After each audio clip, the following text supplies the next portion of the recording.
Happy morning, students. I am Dr. Meenu Jan, Associate Professor and Head, Department of Economics, DAV College for Girls, Yamunanagar.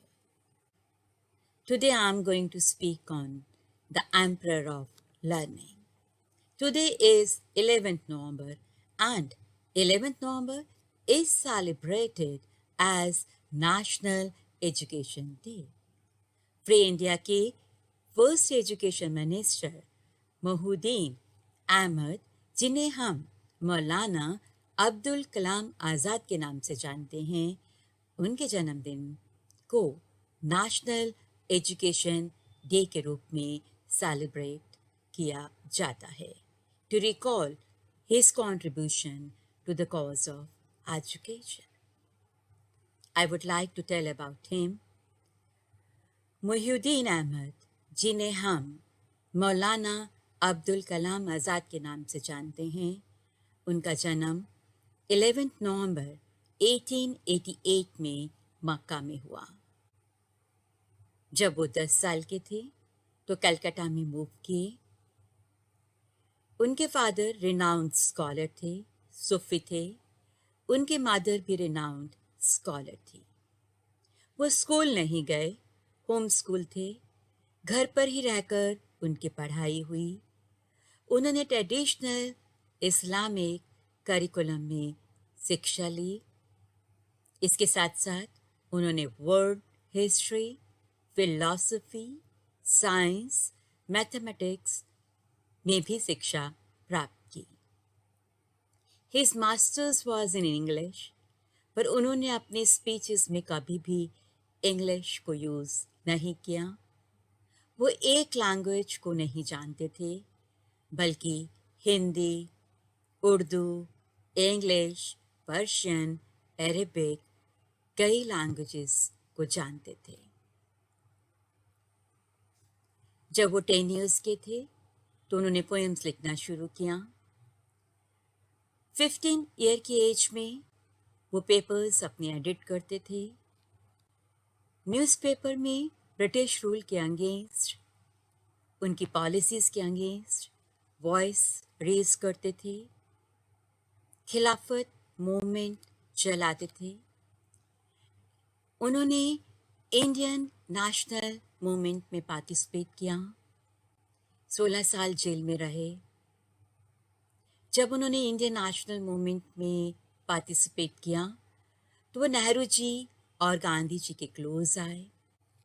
वो pre and post independent India के front ranking leaders में से एक थे. उन्होंने कहा, I am proud to be a Muslim. I am also very proud to be an Indian. वो Hindu Muslim unity के लिए काम करते थे. उन्होंने कहा कि जिस तरह से लाइट्स के डिफरेंट कलर्स होते हैं, रेड, येलो, ब्लू, ग्रीन, पर पीछे से तो एक ही लाइट आती है, इसी तरह से सब रिलीजन्स को एक साथ इकट्ठे मिलकर रहना चाहिए. वो मानते थे कि कल्चर इम्पॉर्टेंट रोल प्ले करता है लोगों के बीच में यूनिटी लाने के लिए. इसलिए उन्होंने संगीत नाटक एकेडमी, साहित्य एकेडमी और ललित कला एकेडमी को एस्टैब्लिश किया. आज की एजुकेशन पॉलिसी उनके विचारों पर आधारित है. वो मानते थे कि education is the biggest gift, और ये गिफ्ट सरकार के द्वारा सब लोगों को मिलना चाहिए. Universalization of education. उनका कहना था कि समाज में सब लोग पढ़े लिखे होने चाहिए, लिटरेट होने चाहिए, गर्ल एजुकेशन फ्री होनी चाहिए. किस मीडियम में एजुकेशन प्रोवाइड की जाए, उन्होंने उसके लिए ट्रिपल फॉर्मूला दिया, इंग्लिश, हिंदी और स्टेट लैंग्वेज में. गांधी जी उन्हें एम्परर ऑफ लर्निंग कहते थे और सरोजनी नायडू कहती थी कि वो अपनी एज से 50 इयर्स आगे का सोचते हैं। वो मानते थे कि किसी भी कंट्री का धन बैंक्स में नहीं होता, बल्कि प्राइमरी स्कूल्स में होता है। इसलिए सरकार को इंडस्ट्रियल पॉलिसी या प्लान की जगह पर एजुकेशन प्लान बनाने चाहिए। इसलिए उन्होंने यूनिवर्सिटी ग्रांट्स का mission, the Indian council for cultural relations, council for scientific and industrial research, Indian council for social sciences research, the Indian institute of science, national institute of basic education, central bureau of text book research, Hindi शिक्षा समिति, board of scientific terminology and so on, इतने सारे institutes को उन्होंने establish किया। उन्होंने technical education पर भी फोकस किया। 1951 में उन्होंने Indian institute of technology Kharagpur को एस्टैब्लिश किया। उसके बाद डिफरेंट प्लेसेस पे आईआईटीज को एस्टैब्लिश किया। वो मानते थे किसी भी कंट्री की विकास में टीचर्स एक इम्पॉर्टेंट भूमिका निभाते हैं। कई बार कम सैलरीज और लो सोशल स्टेटस के कारण से टीचर्स की क्वालिटी अच्छी नहीं होती, इसलिए उन्होंने टीचर्स की ट्रेनिंग पर भी फोकस किया। He greatly welcomed the setting up of the National Planning Commission to ensure that our material and human resources were put to the best use in the development of our country. उन्होंने British rule को oppose किया, but modern western knowledge उन्होंने accept किया। He stood for a learning society through liberal, modern and universal education.